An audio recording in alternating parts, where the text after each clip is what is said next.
Amén, mis hermanos, buenas noches, que el Señor les continúe bendiciendo. Damos gracias a nuestro gran Dios y Salvador Jesucristo, que nos tiene de este lado, compartiendo, orando los unos por los otros, como enseñan las Escrituras. Y qué bueno, hermanos, que hoy podemos darle continuidad al estudio del libro de los Hechos, que como bien vimos la semana pasada, el capítulo 1, estuvimos considerando la expectación, diríamos, de los discípulos a raíz de la promesa que el Señor le había hecho, de la famosa promesa del Padre, refiriéndose a la llegada del Espíritu Santo.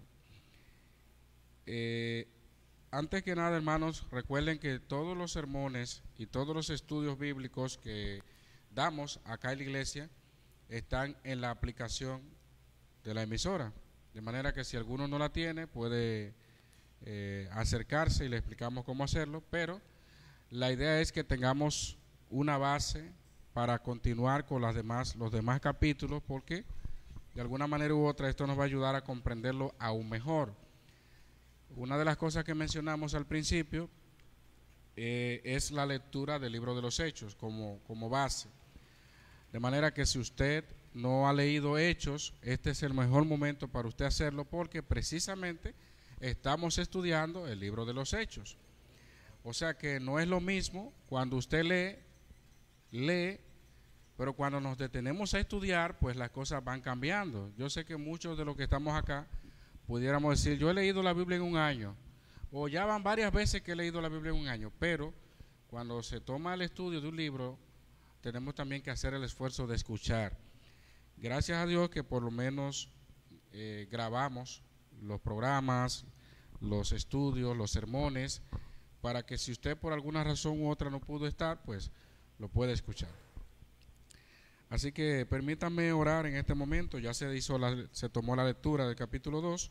Permítame orar ahora para que Dios nos dirija en el día de hoy. Oremos. Bendito Dios y Padre Celestial, Padre Santo, gracias te damos en este momento, Señor, porque hasta aquí tú nos has ayudado. Gracias, tú eres nuestro proveedor, nuestro sustento, y no hay para nosotros bien fuera de ti. Te glorificamos, Señor. Y una vez más rogamos que tú nos ayudes a seguir inquiriendo en tu palabra, poder entenderla, Señor, según la iluminación de tu Espíritu Santo, y que también, Padre, podamos darte gloria sabiendo que tú eres el mismo Dios de ayer y hoy y por los siglos. Tú estás con nosotros, no nos has dejado huérfanos, sino que tu Espíritu Santo, Señor, nos guía a toda verdad. Rogamos ahora que vamos a entrar a este capítulo 2, que tú nos sigas guiando y dirigiendo, y que al mismo tiempo, si algún hermano o hermana viene de camino, pues le traigas con bien, que juntos en este momento, Señor, podamos aprender y entender, Señor, que todo lo que ha sucedido desde Hechos para acá ha sido por tu voluntad, y hasta este momento, Señor, tú sigues respaldando tu iglesia, y las puertas del Hades prevalecerán contra ella. Y gracias, Señor, porque estamos en Cristo y guiados por el Espíritu Santo. En el nombre de Jesús, amén. Bien, mis hermanos, a modo de retroalimentación, la semana pasada hablábamos de esa última instrucción que le dio nuestro Señor Jesucristo a sus discípulos con respecto a quedarse, ¿dónde? En Jerusalén, para recibir la promesa. Cuando Jesús muere, y esos 3 días, ¿qué pasó con los discípulos? Los discípulos estaban de acá para allá, estaban totalmente desconcertados, y ya sabemos que en el transcurrir del ministerio de nuestro Señor Jesucristo había también problemas entre ellos mismos. ¿Quién iba a ser el mayor?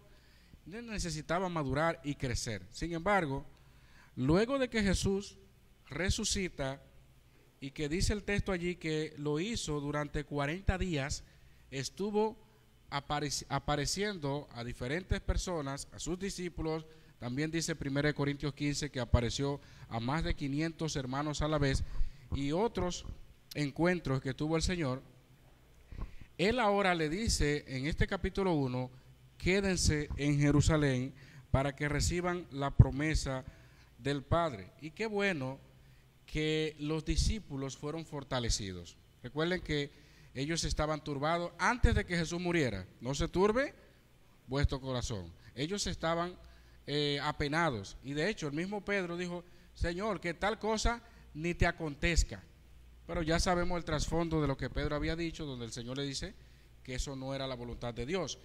Sin embargo, luego muere Jesús. En ese trayecto hasta su resurrección, los discípulos estaban, como ya sabemos, de acá para allá. Y en esta última ocasión, qué bueno que el Señor se les acerca a ellos, come con ellos. Recuerden que hablábamos también de que Jesús, dice el texto, durante el tiempo que estuvo con ellos, se presentó vivo con muchas pruebas indubitables. ¿Se recuerdan lo que significa esas pruebas indubitables? Pruebas convincentes, pruebas confiables. Y no está hablando de sus milagros, está hablando de todas esas cosas que Jesús en su resurrección le hizo ver a ellos, que no era un fantasma, que era una persona real, que Él resucitó. Y ya vemos cómo le mostró sus manos a Tomás, mira, toca mi mano, comió y bebió con ellos, e hizo varias cosas. Entre esa lista de personas que se mencionan ya acá en el aposento alto, en la casa donde ellos estaban, se mencionan a los discípulos, se mencionan que había mujeres, y se destaca de manera especial también a María, la madre de Jesús, pero también se dice que estaban sus hermanos. Y ya sabemos que Jesús tuvo medio hermano, se le llama, porque no fueron, al igual que Jesús, obra del Espíritu Santo, sino que fueron hijos de María y José. Se cree que José murió en el trayecto de los evangelios. Vemos una ausencia de la mención de José, y quizás esto se acentúa aún más cuando vemos que el Señor Jesucristo en la cruz le dice a Juan, su primo, y a María, su madre, madre, he aquí tu hijo, hijo, he aquí tu madre, delegándole el compromiso de su madre, diríamos.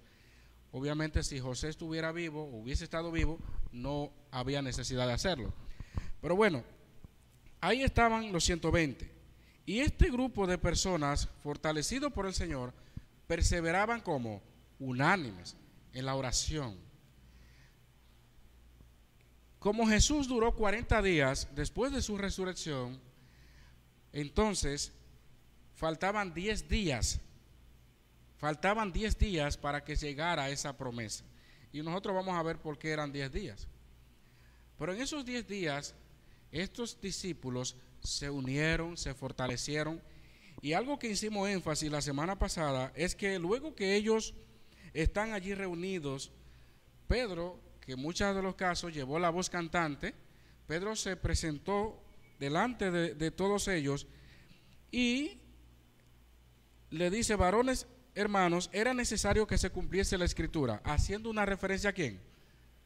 A Judas, la primera parte, donde él dice que el Señor habló por boca de David acerca de Judas, que fue guía de los que prendieron a Jesús y era contado con nosotros y tenía parte en este ministerio. Me llama la atención que él dice en esa primera parte, era necesario que se cumpliese la escritura con respecto a lo que dice David de Judas. Entonces es en ese contexto donde él habla la trágica muerte de Judas, que prácticamente traicionó a Jesús, y a diferencia de Pedro, que sabemos que Pedro se arrepintió, lloró amargamente, Judas, el remordimiento lo llevó a ahorcarse. Y aquí, a través de una descripción poética, tomando el Salmo y la idea ilustrada de lo que se presenta allí, pues el autor Lucas está hablando prácticamente del hecho de prácticamente lo que hizo Judas, el pago de su propia iniquidad, que con ese dinero malo, con ese dinero que se prestó para traicionar a Jesús, con ese mismo dinero compraron un campo donde lamentablemente él tuvo que caer allí. Pero fíjense que en la otra parte, que es algo que hicimos énfasis también, y es que él no se queda en solamente el cumplimiento profético con respecto a la muerte de Judas, sino que también dice que es necesario ahora con respecto a los que quedaban, que eran 11, que de estos hombres que han estado junto con nosotros todo el tiempo que el Señor Jesús salía y entraba, uno tome el oficio. Dijimos entonces que Pedro no estaba actuando de una manera espontánea, diríamos, o porque sí, sino que Pedro está sujeto a la otra parte de la profecía que dice, sea, versículo 20, desierta su habitación y no haya quien more en ella, y tome otro su oficio. De manera que cuando él dice que era necesario en el versículo 16 que se cumpliese la escritura con respecto a Judas, ya se cumplió esa parte, sabemos que Judas murió, pero la otra parte quedaba en el aire, y tome otro su oficio. Entonces él ahora dice en el versículo 21, es necesario pues que de estos, y ahí se dan los requisitos para los apóstoles, que tomando esos requisitos que están ahí, automáticamente decimos que no pueden haber una sucesión apostólica como la que se presenta hoy día. Y tomando entonces ese panorama, cuando ellos se preparan para recibir la promesa, Pedro entendió que era necesario, inspirado por el Señor, guiado por el Señor, que alguien completara el número 12. Ahí entonces llega el versículo 1 del capítulo 2. Leemos: cuando llegó el día de Pentecostés, estaban todos unánimes juntos. Hermanos, ¿alguno de ustedes sabe lo que significa Pentecostés?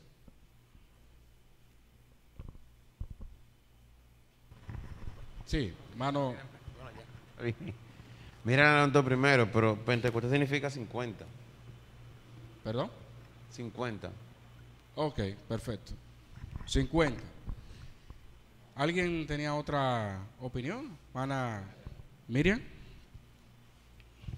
Era una fiesta, una de las 3 fiestas que hacía el pueblo de Israel, ordenado por Dios como una acción de gracia por la cosecha de los primeros frutos de Jerusalén. Entonces, allí se celebró la llegada del Espíritu Santo. Muy bien. Me gustaría que viéramos un video de 3 minutos, a modo de resumen, ¿verdad?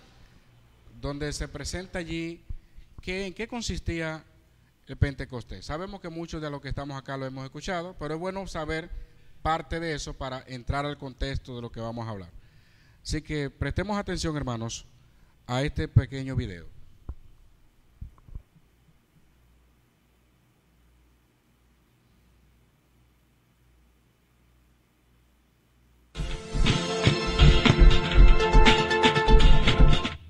Shavuot es una de las 3 festividades judías más importantes, pues junto con la fiesta de Pesaj y la fiesta de Sukkot, conforman lo que es conocido como las 3 fiestas de peregrinación, en las que los hebreos acudían al sagrado templo.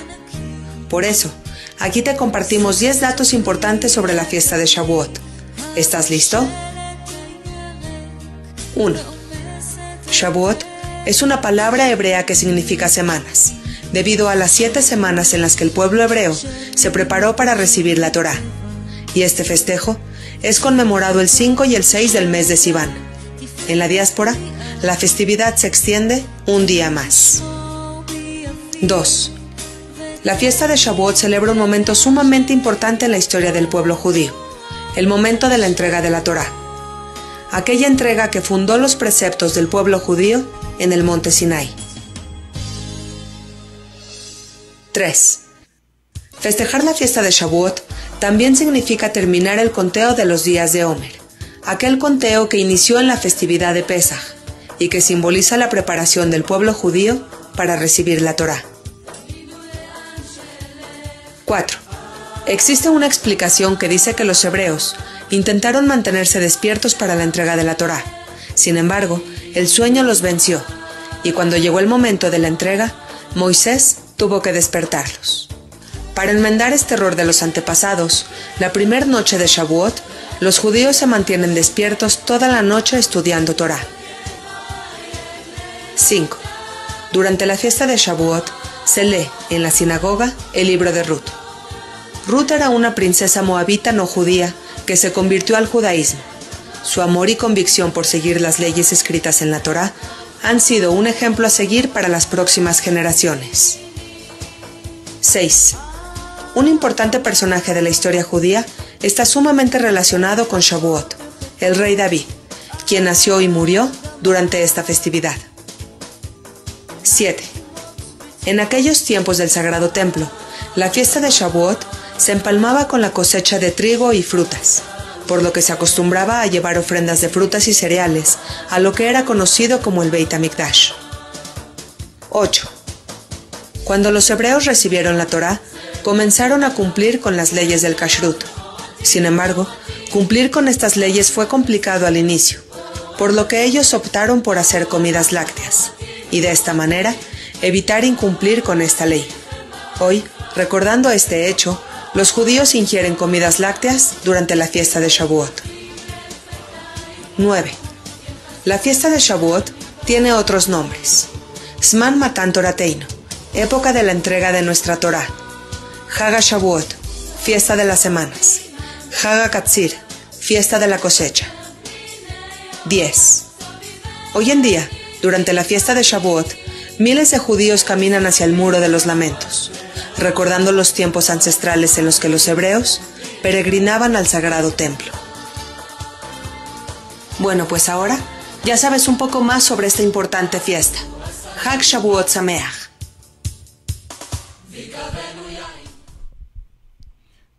Bien.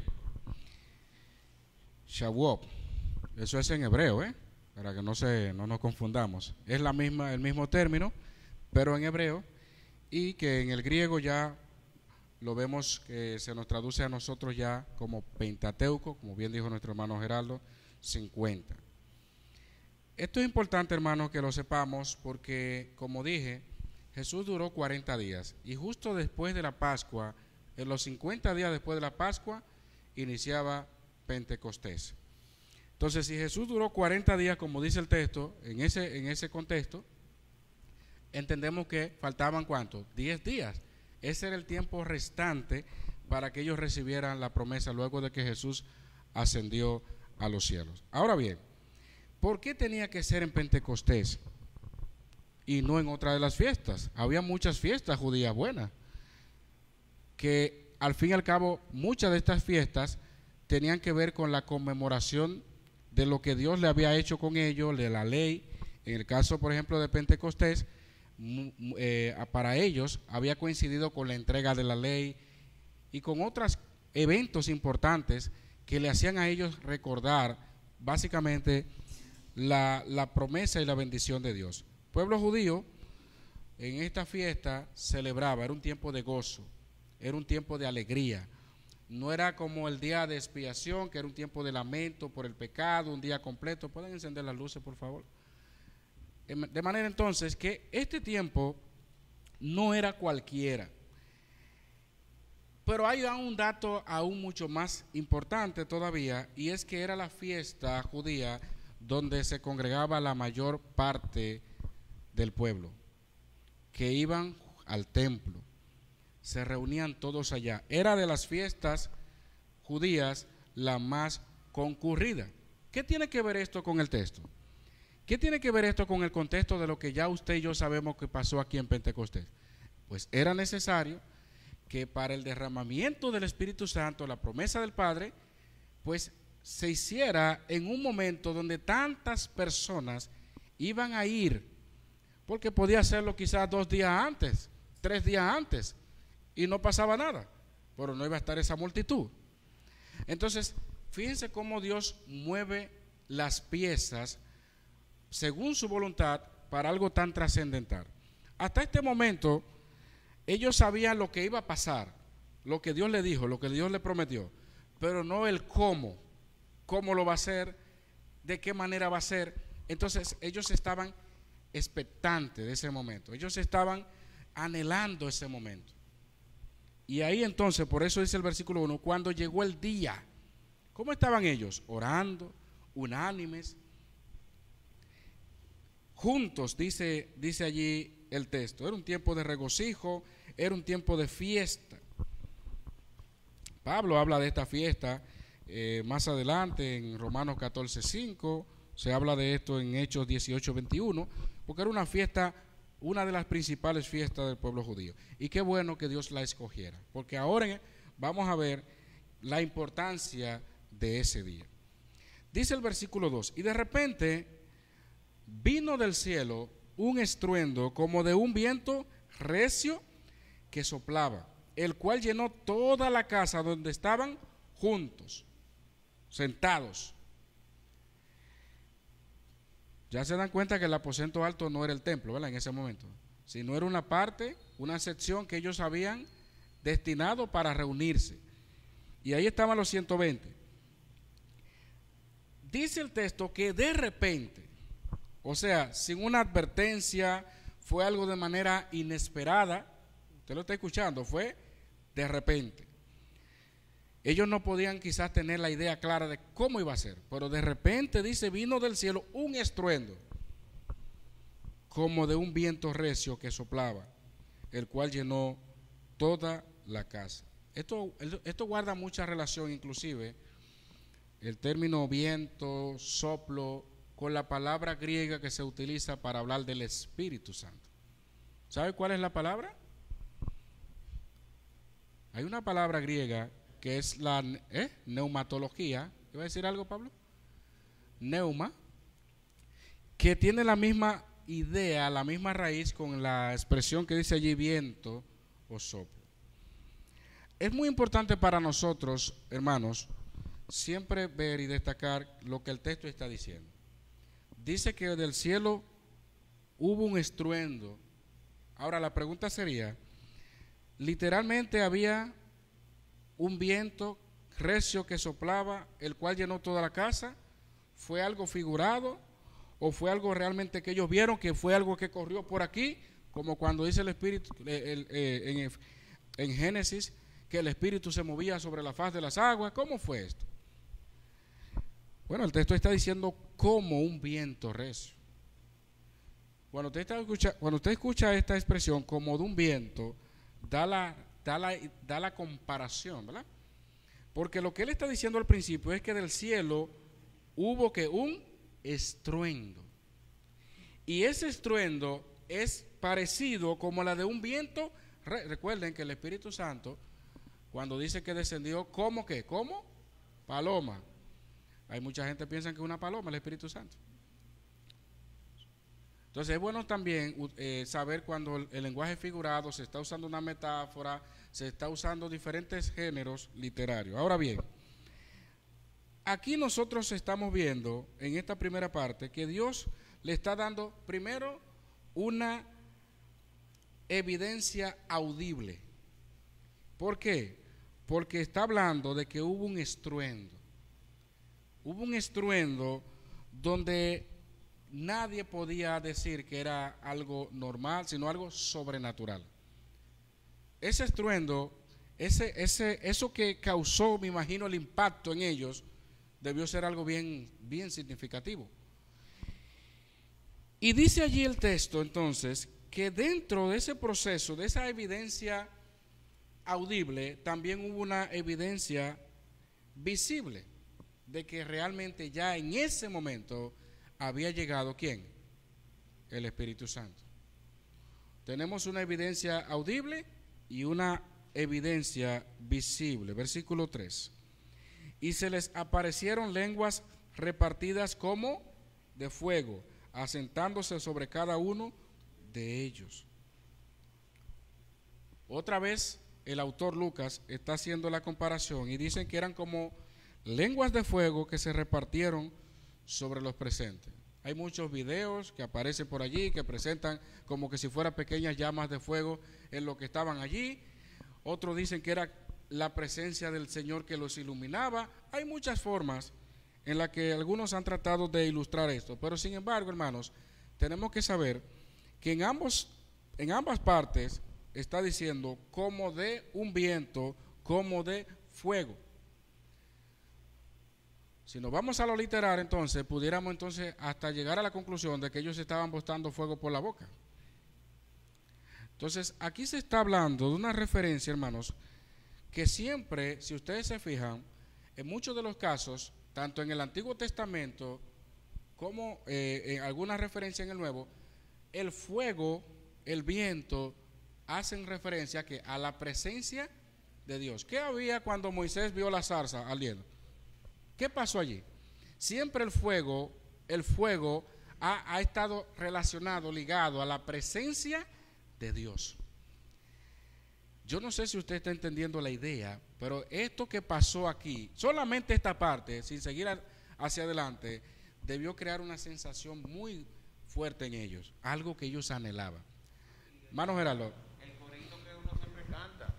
De día columna de nube y de noche columna de fuego. O sea que de una manera significaba o era el símil de la presencia de Dios, de que Dios estaba con el pueblo, que era una forma como de fuego. O sea que el fuego, así es, así como usted dice, añadiendo lo que usted dice, se representa como la presencia de Dios. Así es, esa es la idea. Ustedes ven también, por ejemplo, cuando estaba el profeta Elías con los profetas de Baal, descendió fuego y consumió. O sea, el fuego va muy ligado a la presencia de Dios. Ahora bien, en esa parte nosotros tenemos que pensar y ver, porque si ustedes se fijan, Jesús le había hablado de la promesa del Espíritu Santo, la promesa del Padre.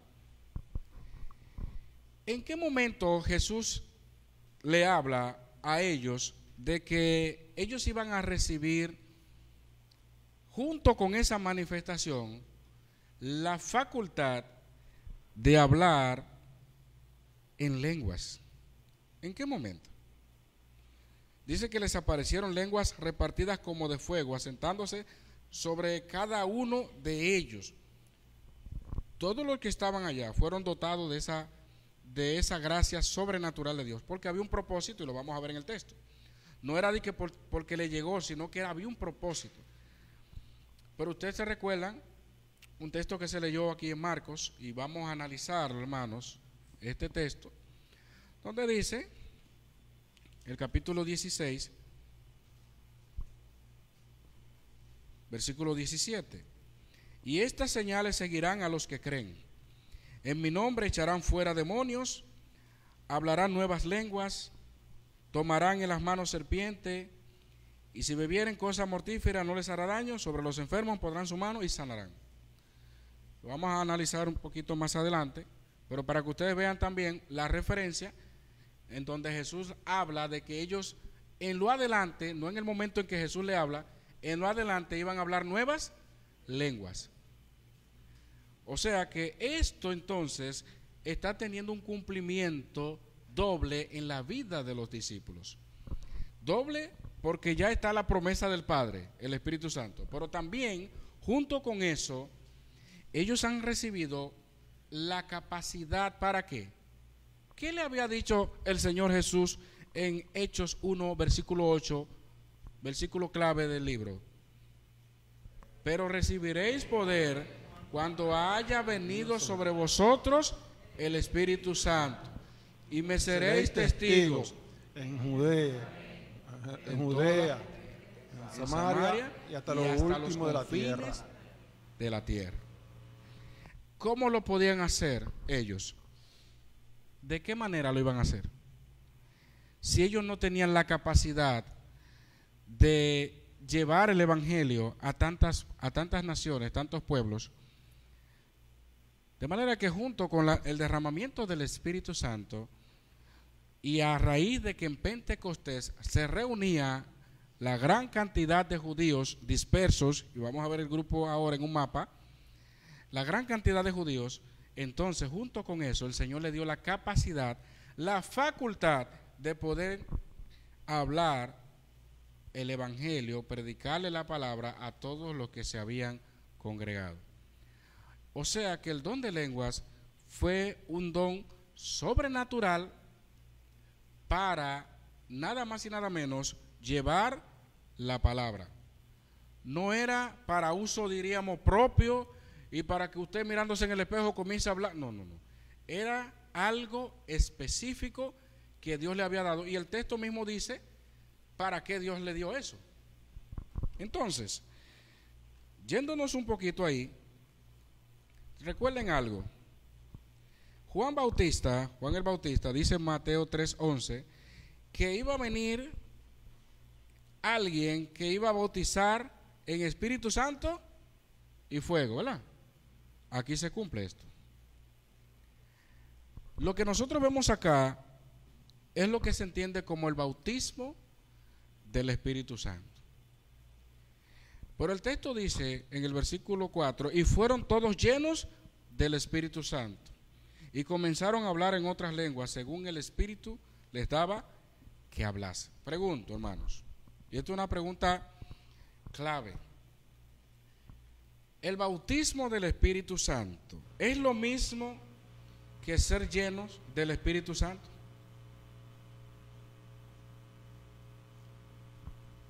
Repito. No. ¿El bautismo del Espíritu Santo es lo mismo que ser lleno del Espíritu Santo? Ellos recibieron el bautismo del Espíritu Santo, ¿verdad? Toda persona, bueno, no voy a dar la idea, vamos a ver qué dicen. ¿Qué os diré? Hermana Dayani. El bautismo del Espíritu Santo es cuando en el momento que creemos somos insertados en el cuerpo de Cristo. Y ser llenos del Espíritu Santo, ya eso viene a través de la palabra del Señor.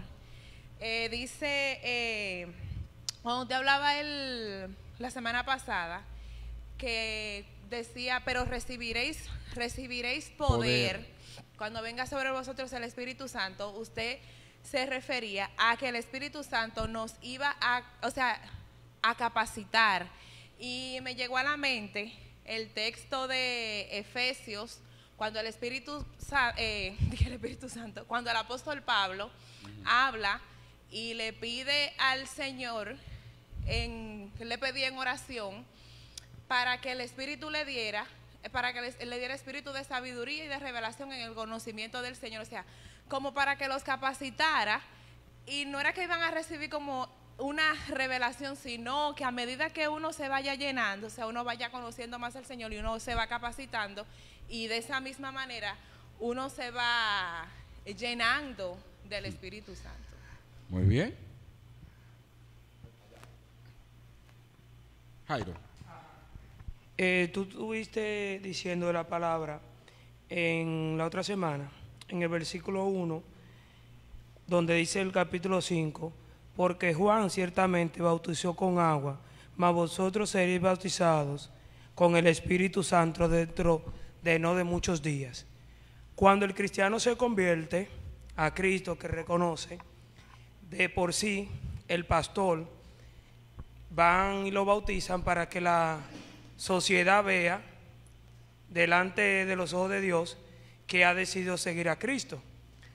Pero según pasa el tiempo aquí, cuando Juan dice, cuando dice la palabra, pero que más vosotros, más adelante, el mismo Espíritu Santo, cuando Jesús se estuvo bautizando por Juan, descendió el Espíritu Santo y lo llenó de su Espíritu.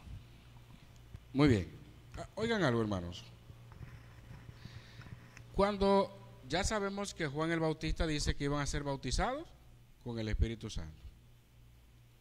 Y obviamente nosotros creemos, y es lo que enseñan las Escrituras, y quizás contribuyendo a lo mismo que ustedes acaban de decir, en 1 Corintios 12, versículo 13, grábense ese versículo, 1 Corintios 12, 13, porque por un solo Espíritu fuimos todos bautizados en un cuerpo, sean judíos o griegos, sean esclavos o libres, y a todos se nos dio a beber de un mismo Espíritu. Yo hago la pregunta, hermanos, porque nosotros sabemos que hay una corriente de hermanos de otras denominaciones que relacionan una cosa con la otra. Y sobre todo, miren lo que dice el versículo 3, el versículo 4 de Hechos. Dice que fueron todos llenos del Espíritu Santo. Y por eso hacía la pregunta, si el bautismo del Espíritu Santo es lo mismo que estar lleno del Espíritu Santo, en ese sentido, porque pudiera indicar en un sentido de que estaría de más cuando el Pablo dice, sed llenos del Espíritu Santo. Ahora, ¿por qué estos hermanos hacen énfasis en eso? Porque en su declaración de fe se establece que todo creyente, para manifestar que ha recibido o que ha sido bautizado con el Espíritu Santo, entonces debe de hablar en lenguas.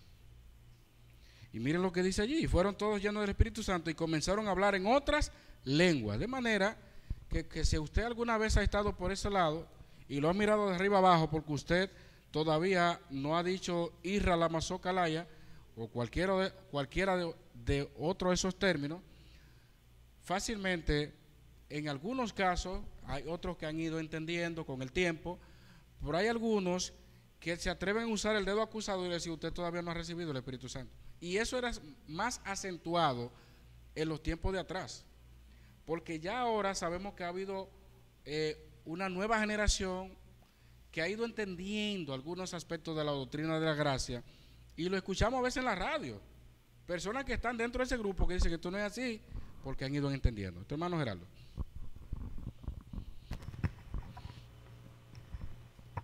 Iba a decir, iba relacionado con lo que tú dices, porque en el mismo libro de Corintios, en el capítulo, el versículo 30, dice que hablando de que no todos tienen el mismo don, dice, todos tienen dones de sanidad, hablan todos lenguas. O sea, es interesante ver aquí que él dice, el versículo que tú leíste decía que todos fuimos bautizados en el Espíritu Santo, pero no todos hablamos lengua. Así es. O sea, sí es real de que todos somos bautizados en el Espíritu, una vez nos convertimos, pero no todos hablamos lengua. Ahora, ¿qué pasa? Es interesante responder entonces ahora, ¿qué significa la lengua? ¿Por qué? Porque la lengua, y el mismo capítulo 12 también, ahí arriba lo dice, que lengua no es hablar cosas que no se entiende. La lengua es un dialecto, es un idioma. Vamos a llegar ahí. Vamos a llegar ahí. Exactamente. Estamos tratando, hermanos, de llevarlo, miren, poco a poco, para que caigamos en el punto, ¿verdad, hermano Ramón? O sea, que la promesa que el Señor hizo en los evangelios es la misma promesa que está en el capítulo número 1, de hecho, verso 8, recibiréis poder cuando haya venido sobre vosotros el Espíritu Santo, y que esa promesa se cumple entonces en el capítulo 2, cuando dice, cuando llegó el día de Pentecostés. O sea, ahí se cumplió la promesa. Y algo que añadirle, hermanos, a ese aspecto de lo que ustedes acaban de decir, que recuerden que en Efesios, cuando se habla del famoso texto de sed llenos, ¿verdad?, del Espíritu Santo, sería quizás hasta un poco contradictorio que el apóstol Pablo, dentro de esa lista de cosas o aspectos en lo que usted y yo debemos de manifestar, no mencionar el hablar en lenguas. Por ejemplo, él dice en el capítulo 5 de Efesios, no os embriaguéis con vino, versículo 8, en lo cual hay disolución, antes bien, sed llenos del Espíritu Santo, hablando entre vosotros en lenguas, con salmos, con himnos y cánticos espirituales, cantando y hablando al Señor en vuestros corazones, dando siempre gracias a Dios por todo el Dios y Padre, en el nombre de nuestro Señor Jesucristo. Entonces es bueno hacer la conexión, porque si se da entonces lo que dicen nuestros hermanos de aquel lado, de que para manifestar que hemos sido bautizados con el Espíritu Santo, o sea, todo creyente debe hablar en lengua, automáticamente se cae con las cosas que se han estado mencionando, porque ya cuando Pablo habla de los dones espirituales, delimita y dice, no es posible que todos puedan hablar en lenguas, no es posible que todos hagan milagros, no es posible que todos hagan esto. Entonces, algo que tenemos que definir en este momento es si eso que dice Marcos 16:17 se aplica a todos los creyentes, porque todavía queda el aspecto de que si es todos los creyentes o si era un grupo de creyentes o si es algo que llegó un momento determinado y cumplió su objetivo. A mí me gustaría ahora que viéramos otro pequeño video de una canción que creo que se está haciendo conocida ahora o famosa, donde sabemos que de alguna manera u otra se incita a seguir llamando la presencia del Espíritu Santo, a seguir pidiéndole al Señor que vuelva y nos bautice, a pedir. Entonces ese es un problema si a la luz de este pasaje. Vamos a ver otro video por la noche de hoy.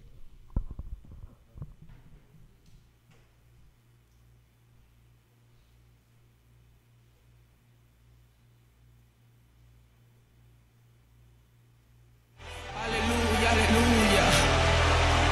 Cuando llegó el día del Pentecostés, estaban todos juntos, unánimes, como estamos en este momento. Y de repente se escuchó en el cielo un viento recio que soplaba en la tierra, el cual llenó toda la casa donde estaban sentados. Gloria a Dios. Y se le aparecieron lenguas como de fuego, y fueron repartidas sobre cada uno de ellos. Y todos fueron llenos del Espíritu Santo de Dios. Y el Espíritu Santo le entregó nuevas lenguas de fuego, conforme a lo que el Espíritu le daba que hablase. ¡Aleluya! ¡Aleluya! Y en este momento, el mismo viento que sopló aquella vez, sopla en este momento acá. Mientras tú le adoras, Él se va a manifestar. Mientras tú le llames, Él se va a manifestar. Mientras si le llamas, Él se manifiesta. Si le buscas, Él se manifiesta. Llámale, llámale, llámale, llámale.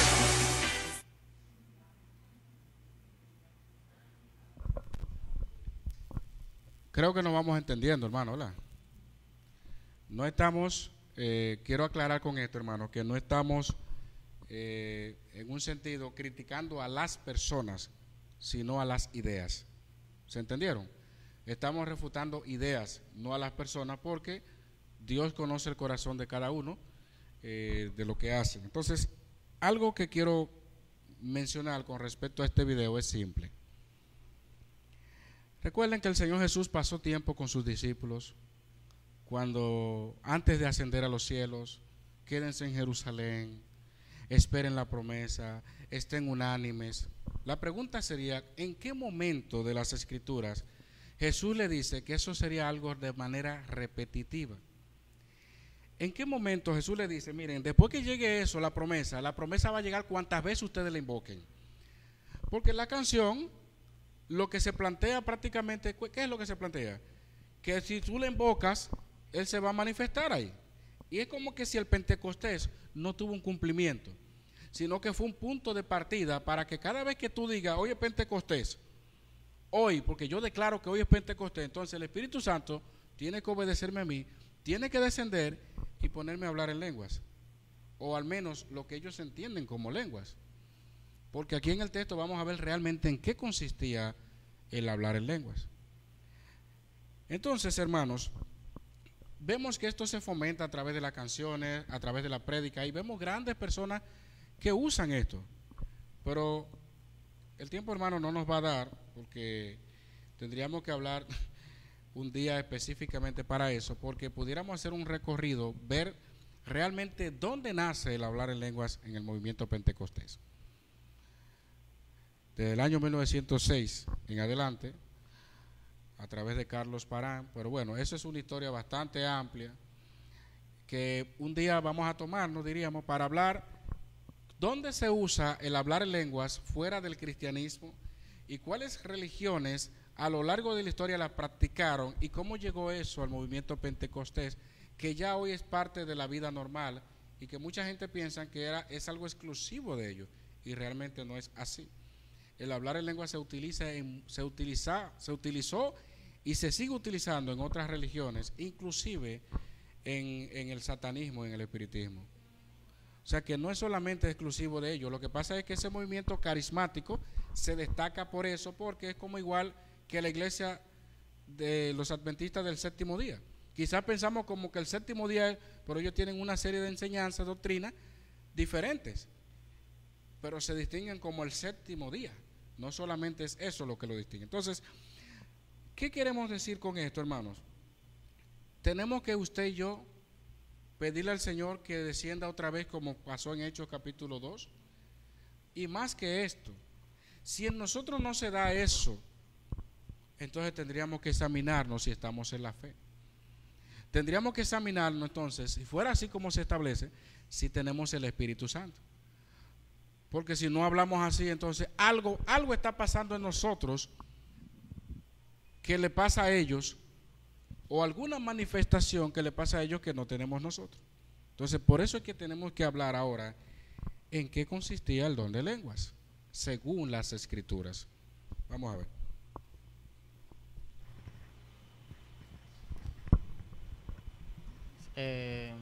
Sí, quería decir algo también de eso. El movimiento pentecostal es que más se destaca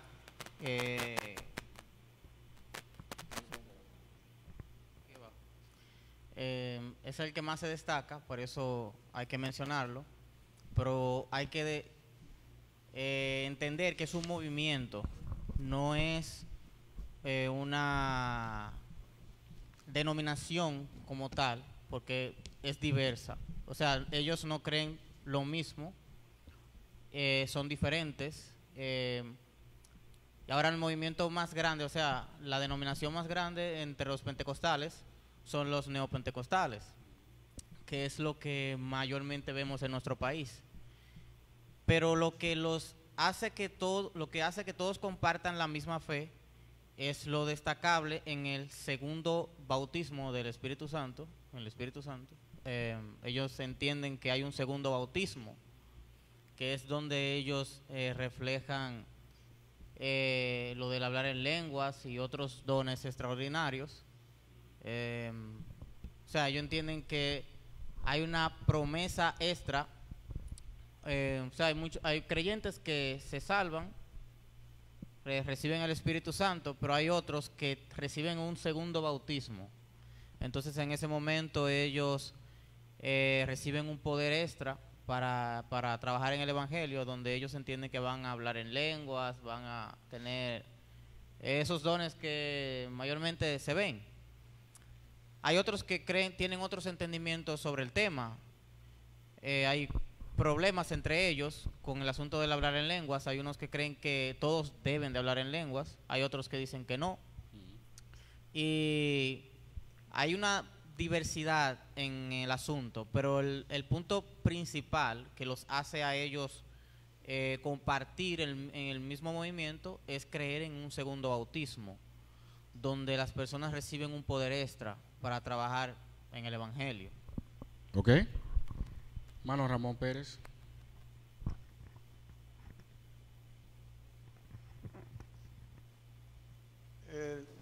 La idea clara está en el capítulo 5 de Efesios. Efesios capítulo 5, verso 18, que usted mencionaba. Sí. No os embriaguéis con vino, en lo cual hay disolución. Antes bien, sed llenos del Espíritu Santo. ¿Qué pasa con esto? Que el que se embriaga, el borracho, está medio disoluto y hace cosas que no hace cuando está en su juicio cabal. De la misma manera, nosotros debemos estar llenos del Espíritu Santo para entonces esa inquietud que produce el Espíritu Santo en nosotros poder comunicarle a otros con más facilidad lo que es el plan de Dios para cada persona, o sea, el plan de salvación. Amén. Miren, ahora entrando un poquito a lo que dice el texto, que comenzaron a hablar en otras lenguas según el Espíritu les daba que hablase. Ustedes saben que la palabra griega para lengua es glosa. Algunos llaman el fenómeno de la glosolalia, el hablar en lenguas, porque glosa no significa lo que hoy día conocemos o lo que algunos entienden que tiene que ver con hablar en lenguas. Glosa simple y llanamente tiene que ver con idiomas o dialectos. Y eso lo vamos a compartir, o sea, lo vamos a demostrar, diríamos, en lo que el texto dice. Miren lo que dice el versículo 5. Moraban entonces en Jerusalén judíos, varones piadosos de todas las naciones bajo el cielo. Ahí nosotros vamos ya a ver una descripción un poquito de esa multitud vamos a ver un pequeño mapa, pero quisiera que al menos veamos en el mismo texto para avanzar en qué consistía el hablar en lenguas. Vamos a leer el versículo 4. Vamos a leer el 4, el 6 y el 11, que son las tres referencias básicas para nosotros darnos cuenta qué era lo que ellos estaban hablando, si lo podemos relacionar con lo que escuchamos en la canción o si es algo diferente. ¿Quién me puede leer el versículo 4? 2:4. Ajá. Bueno, lo acabo de leer, pero por favor si lo puedes repetir.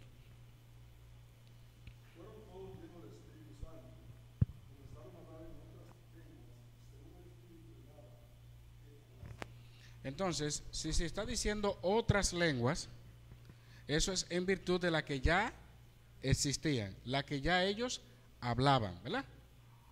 Otras lenguas aparte de la que ellos hablaban. O sea que hasta ahí pudiéramos decir estamos pal y pal con lo que dicen que eran otras lenguas. Ahora el versículo 6, ¿qué dice? ¿Cuál fue la reacción de esa multitud? Versículo 6, oigan lo que dice. La última parte, cada uno les oía hablar en su propia lengua. ¿Qué usted entiende por eso, hermano? Toda la gente que estaba reunida allí, y cada quien en su grupo, según su dialecto, dice que cada uno les oía hablar en su propia lengua. Recuerden que los grupos, las naciones que estaban allí, los grupos que habían venido, tenían su propio dialecto. Y es interesante que aquí dice que cada uno de ellos les oía hablar en su propia lengua. La pregunta sería, ¿cuál era la lengua de ellos? Si era una lengua ininteligible o si eran lenguas perfectamente habladas para ellos decir que le entendían. ¿Vamos bien? Y la última parte, el versículo 11, dice, les oímos hablar en nuestras lenguas las maravillas de Dios. Yo creo que el texto lo está diciendo solo. Yo creo que no hay ni que profundizar mucho. Hermano Ramón. Disculpe que ya usted está en el 11, pero la primera parte del verso número 6 es importante. Así es. Es muy importante. Léalo. Porque si lo leemos así, vamos a pensar que cuando llegó ese momento de la llegada del Espíritu Santo donde ellos, estaban como si estuviéramos nosotros aquí y todo hubiera seguido igual. No, fue un estruendo. Eso dice la primera parte del texto. Dice el texto. Versículo 6. Ajá. Y de hecho, este estruendo, o sea, fue algo que no solamente se escuchó ahí, sino en todo ese lugar. Así es. Y ahí dice el mismo texto, se juntó la multitud y estaban como confusos, porque cada uno les oía hablar en su propia lengua. La pregunta también sería, cuando dice que estaban confusos, ¿era que ellos no entendían? No. Por el término allí confuso se refiere a lo impactados, sorprendidos que ellos estaban. Es interesante ver, tú sabes que hoy en día es fácil y está normal que algunos que están aquí hablen inglés, que hablen ruso, porque ya los idiomas tú lo conoces, sí. La globalización ha hecho que uno conozca el idioma y lo estudie.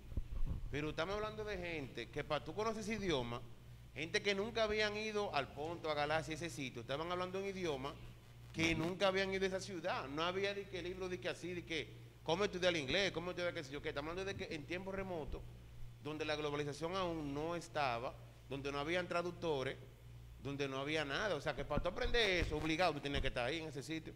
Y esa gente que estaban ahí, posiblemente muchos o toditos, no habían ido a esos lugares tan lejos.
deben de tener sentido. Si usted pone, por ejemplo, casa, si usted dice casa, invierte las letras, jamás vuelve a decir casa. ¿Usted entendió? Entonces, si usted pone consonantes y si usted repite mucho A, E, I, O, U, ¿qué palabra es esa? A, E, I, O, U, por ejemplo. O, A, E, T, H, A. Eso usted no está diciendo nada, aunque esté usando letras. O sea que todavía usemos el idioma español, podemos estar diciendo muchas cosas y al final no estamos diciendo nada. Porque para que una palabra sea entendible, hay reglas, aún en los propios idiomas. No, pero esa se entiende. Esa se entiende. Mira, porque el tema me interesa. Tú sabes que todos hablan en una lengua diferente. Yo estoy entendiendo aquí sentado que la manera de que hablaron diferentes lenguas y estaban por divididos era para que todos fuesen edificados y todo entendiera la bendición que el Señor estaba dando en ese momento. Porque si solamente hubieran hablado inglés y hubieran otras naciones que hablan en otro tipo, no se iban a entender. Así es. Entonces el Señor fue de una manera u otra organizado y le habló a todos por diferentes naciones. Así es. Entonces eso me motiva en Corintios 14, que yo siempre he visto eso en cuanto al hablar en lengua. Ajá. Que ahí habla también en cuanto a eso, que dice si alguno habla en lengua extraña, sea esto para dos o a lo más a tres y por turno, y alguien que lo interprete. Pero también el Señor ahí dice, Él organizó que si una persona va a hablar en lengua, un ejemplo, usted está hablando en lengua en este momento, que sea para edificación de la iglesia, que si todos somos aquí, si usted es americano, que se da en esos casos en varias iglesias, y no hay una persona hacia donde usted va que pueda hablar español para que le pueda interpretar a los demás, hablar inglés, le pueda interpretar a los demás hermanos, entonces pida usted en oración para que el Señor ponga esa persona que pueda traducir lo que usted está predicando en ese momento para que todos nosotros podamos entender. Ok, miren algo. En esta ocasión, de Hechos capítulo 2, no había intérprete. Hay que establecer una diferencia porque recuerden que el estudio es bastante amplio y 1 Corintios capítulo 14 también tiene otra exposición quizá un poco más amplia. ¿Qué quiero dejar dicho con esto? Que Dios le dio la capacidad fíjense cómo fue que Dios lo hizo. Dios le dio la capacidad a esos que estaban allí para que hablaran en el idioma de los que estaban presentes. Por eso no era necesario que un intérprete. No fue un solo idioma que se habló ahí. Habían diferentes dialectos allí. Cuando yo lo digo ahí yo entendí Ajá. ese punto de Hechos, que lo dio para que todo el mundo fuera edificado. Correcto. Pero claro que cuando puso a Corintio, lo estoy poniendo en el presente de ahora. Que a veces Claro, claro. vamos a una actividad como ahí, cuando el joven dice Sarabasaya, que eso, y tú te quedas como, ¿qué digo? Y la palabra men es una palabra que es así ser. Entonces, ¿Cómo irá para decir el amén? no entendemos nada. Pero hay hermanos que te esfuercen y digan amén. ¿Usted no escuchó eso? Entonces, uno no sabe en el momento lo que está diciendo. Pero no solamente usted, oigan bien, no solamente la persona, es que tampoco él sabe lo que está diciendo. Entonces eso se pone peor todavía si no entráramos a 1 Corintios 14. Te estoy diciendo porque es un texto muy amplio donde dice que tiene que ser usado como señal para los incrédulos, dice el texto. Donde dice que no es un asunto privado, es un asunto público lo que se hacía. Donde dice en 1 Corintios 14 que debe ir acompañado de un intérprete. Donde dice allí que deben hablar por turno, o sea que debe, no es un asunto de que yo no lo puedo controlar y que no tengo dominio propio. La Biblia dice, si hay turno, significa que era algo que podía controlarse. Dice también en 1 Corintios 14 que debe practicarse decentemente y con orden, en amor, porque ¿de qué le vale a una gente? El capítulo 13 lo dice antes. Debe producir edificación y no confusión. Entonces, también dice el texto que no debe de hacerse para que el incrédulo lo vea como que es una locura, que parezcan como locos. Deben ser idiomas genuinos. Hay muchísimas cosas, hermano, ahí. Yo creo que 1 Corintios 14 habla demasiado claro con el uso, hermano Joel. Sí, eso yo iba a decir, que había una diferencia de lo que pasa en Hechos, de lo que se habla en Corintios 14. Sí.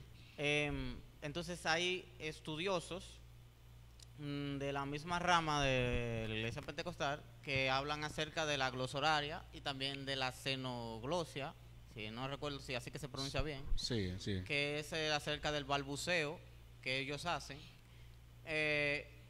Entonces tienen ellos ponen algunas enseñanzas según ellos lo entienden como debe de ser. O sea, al final tú recibes el don de hablar en lenguas, o sea, tú hablas dices palabras como balbuceos que llegan para alabar a Dios, y eso te edifica, que si tú estás en aflicción o cualquier momento que el Espíritu Santo habla a tu espíritu, tú no entiendes nada. Hay algunos que dicen que sí que entienden lo que dicen, hay otros que sí dicen que son intérpretes y escuchan y entienden lo que otros dicen, pero que a veces son más charlatanes que lo que están hablando. Todavía con lo que dice la palabra, ellos están fuera de lugar. En lo que es el versículo 12, donde Pablo empieza hablando de los dones, entonces él entra en el 13 hablando del amor. El amor. Y entonces él entra en 14 y vuelve a hablar de los dones. Entonces, ¿qué tiene que ver el amor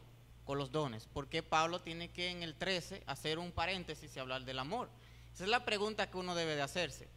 El capítulo 13 da en realidad el propósito de los dones por la que el Señor los da, y principalmente le hace el énfasis en el 14 con el don de lenguas.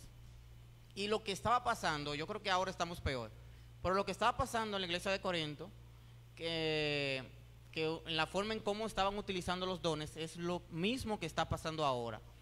Muchos quieren llamar la atención, sobresalir, o como decimos en nuestro lenguaje coloquial, buscando cámara, ser reconocidos de alguna manera, pero no es, el fin de ellos no es, yo quiero llevar un mensaje a mi hermano para que él crezca, para que él cambie, para que él sea más como el Señor.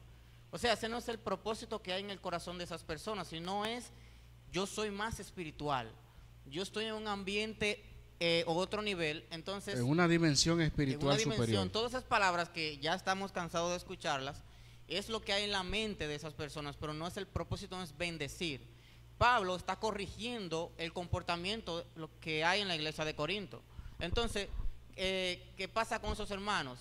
Que otra cosa que se confunden. Ellos creen que eso es algo que viene y va, pero los dones del Espíritu no vienen y van, porque Smiling es maestro y pastor, es maestro, es el don que tiene de ser maestro, pero él no es maestro solamente aquí, en su casa deja de ser maestro. Él es maestro en su casa y él es maestro donde sea que vaya, porque eso es algo que el Espíritu Santo le ha dado a él. El maestro tiene la facultad de enseñar, pero también la de aprender. Eso es lo que hace que él aprenda y se afane por aprender, porque él enseña, y eso es un don que tiene. Entonces, ahora él no va a dejar de ser maestro cuando llegue ese momento o sea, él va a ser maestro solamente aquí en el momento de la unción, el sentimentalismo y la música cuando está bien. No, él es maestro siempre. Entonces, en ese tiempo, las personas que tenían el don de hablar en otro idioma, el don de lenguas, ellos lo tenían siempre, ellos lo podían usar siempre. Entonces, por eso lo usaban mal, lo usaban con una intención equivocada. Y entonces Pablo lo corrige. Oye, no es así que tienen que hacerlo, tiene que ser en orden. El propósito de esto es enseñar. O sea, si tú no vienes con un mensaje de exhortación, si el propósito no es enseñar, o sea, hasta palabra profética, que no lo usen, quédate callado, porque si tú vas a hablar algo para que nadie lo entienda y no hay ningún propósito, quédate callado. O sea, es muy, muy claro en el capítulo 14 del propósito de los dones. Miren, hermanos, algo que quiero, antes de continuar, avanzar. Cuando leímos Marcos 16, 17,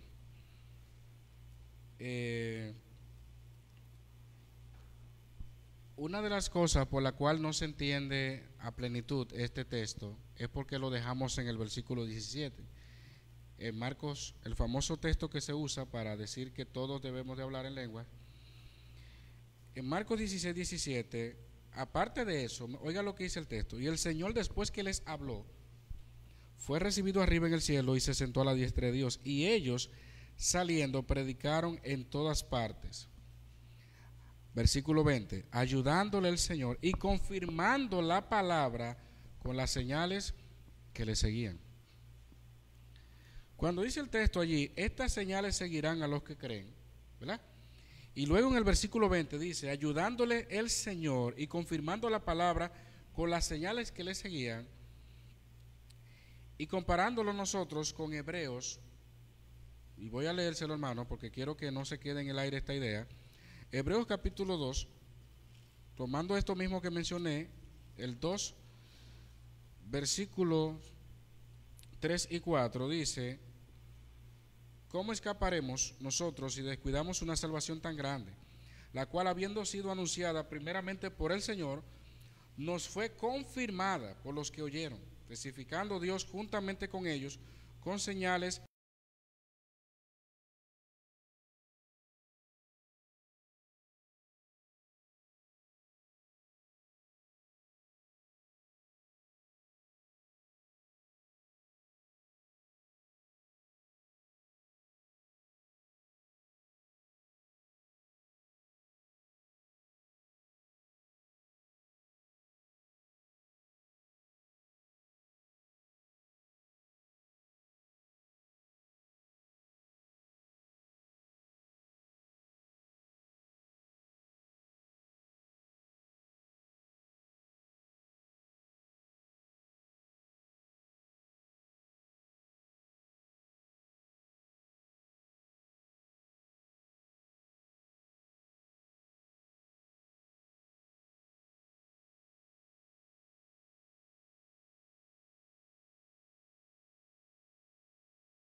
está incompleta. Es como que si ya lo que nosotros recibimos ya no es suficiente. Y en esa brecha es que están los pseudoapóstolos hoy día recibiendo nuevas revelaciones, recibiendo otros grados espirituales, porque no han entendido que esto jugó un papel. De hecho, les voy a decir algo, el hablar en lenguas acá sería un anticipo de lo que sería la predicación en el mundo. Esto marcó el inicio de la evangelización del mundo entero. Porque esa congregación, esa gran multitud que estuvo allí, que representaban los judíos expatriados de todas partes y que estaban ahí, era una representación de lo que Dios iba a hacer con sus discípulos.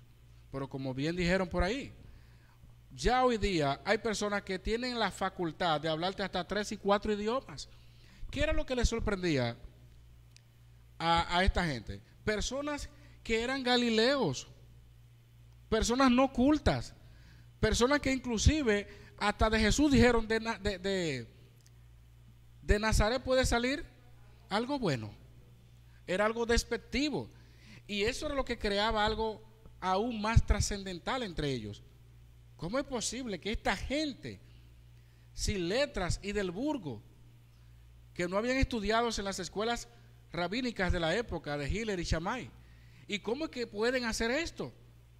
Porque el Espíritu Santo estaba con ellos. Entonces estas señales iban a seguirlo a ellos, como dice el texto, ayudándoles y confirmando la palabra de ellos. Entonces por eso es que el Señor ahora no necesita confirmar la palabra de esa manera con nosotros. Nosotros tenemos la palabra acá, nosotros tenemos el Espíritu Santo, y el Señor nos mandó a predicarle a todo el mundo.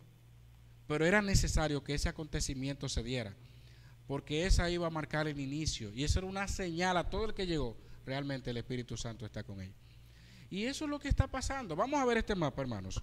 Vamos a ver este mapa en pantalla, porque dice allí que moraban entonces en Jerusalén judíos, varones piadosos de todas las naciones bajo el cielo.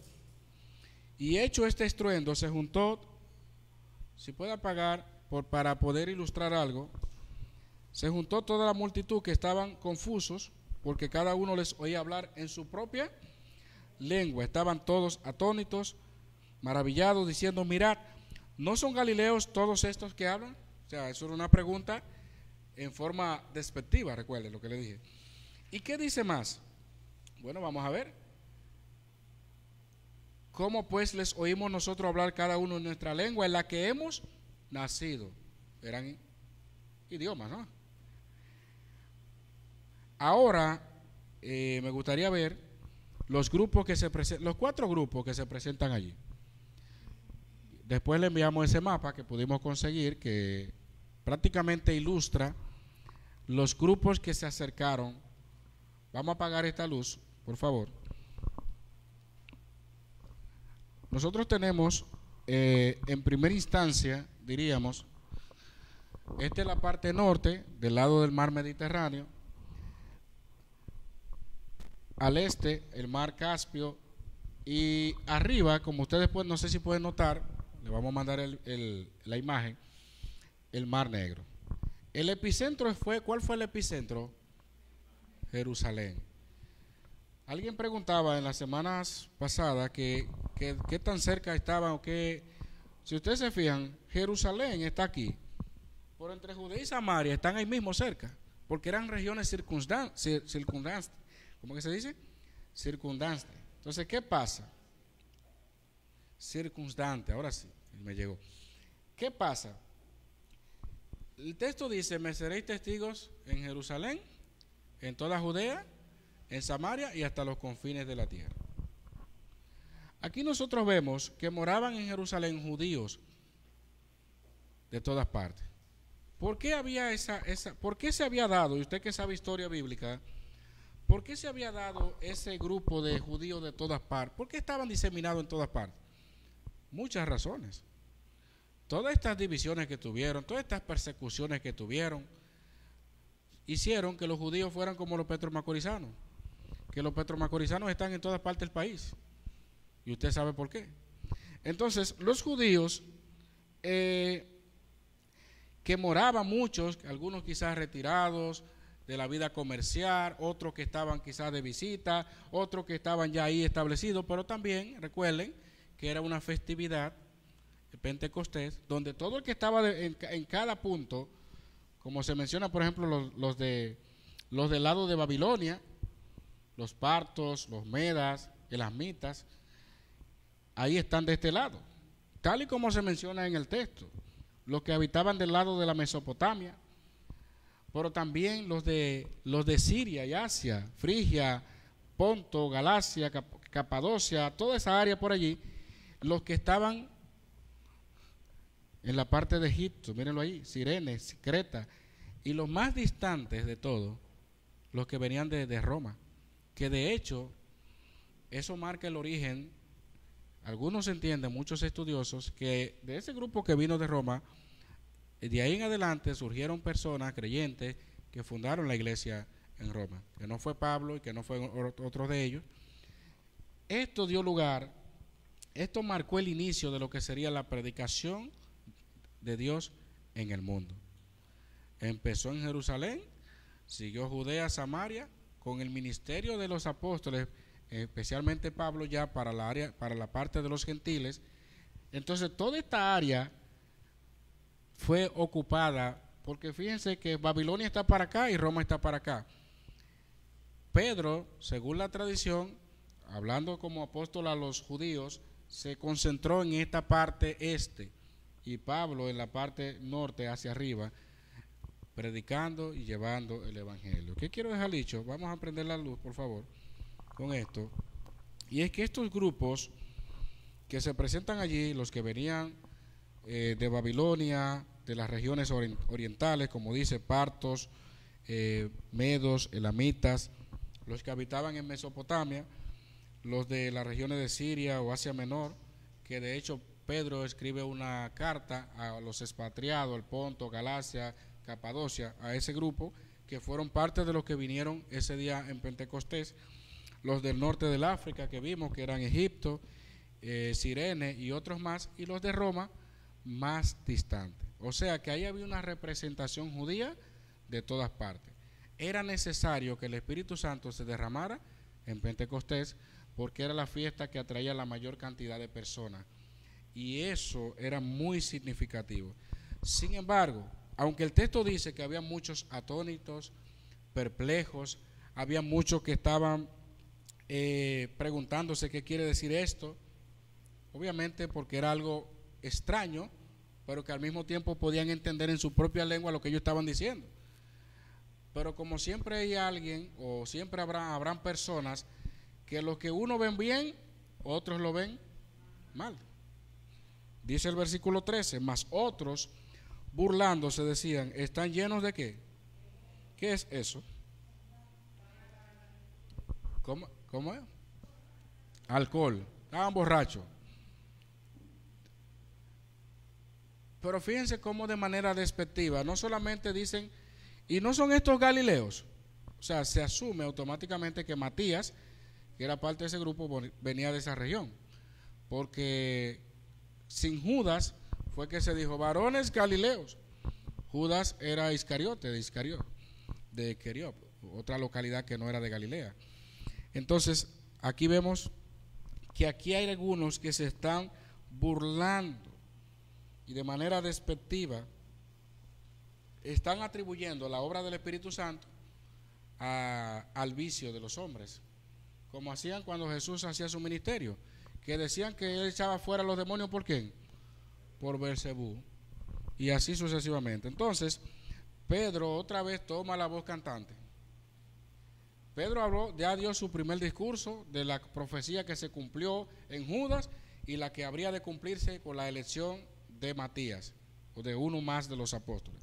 Por ahora Pedro se pone de pie con los 11, lo que da a indicar de que inmediatamente Matías se incorporó a la obra ministerial, a su responsabilidad, alzó la voz y les habló diciendo, varones judíos y todos los que habitáis en Jerusalén, esto os sea notorio y oíd mis palabras. Pedro va a dar razones, como dice la Biblia, estad siempre preparado para presentar defensa. Pedro va a dar, y me llama la atención cómo Pedro había madurado hasta este momento, cómo el Señor había capacitado a Pedro, porque sabemos que Pedro, si había que cortarle la oreja a cualquiera, ahí estaba Pedro. Pedro no barajaba ahí, y mal, estaba una mezcla entre el miedo, la falta de fe y la agresividad, porque actuaba muchas veces por impulso, se precipitaba. Por ahora Pedro, después de todo esto, él está escuchando que no todo el mundo está atónito y diciendo que qué bendición, ¿no? Él está escuchando ahora que hay otro grupo que se están burlando. Y Pedro ahora entonces nuevamente se pone de pie, y en vez de ser un Pedro con incertidumbre, en vez de ser un Pedro débil como lo vemos anteriormente, ya aquí es el Pedro que Dios quería ver, a un Pedro fortalecido, a un Pedro que dijo, esto no están ebrios como vosotros suponéis, puesto que es la hora tercera del día. ¿Cuál era la hora tercera? Las 9 de la mañana, ¿verdad?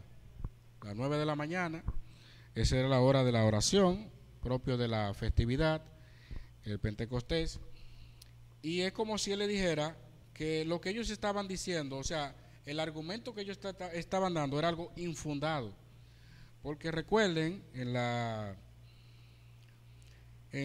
tradición judía, un judío noble o un judío de buenos modales sabía que beber vino no era un asunto de la mañana, sino cerca del atardecer.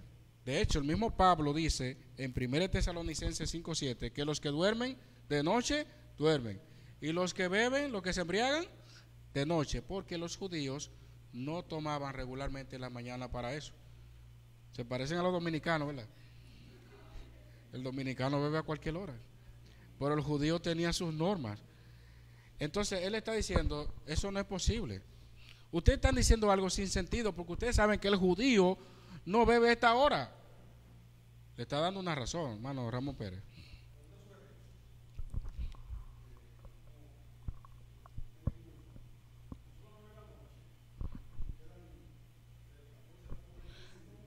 Lo vamos a dividir.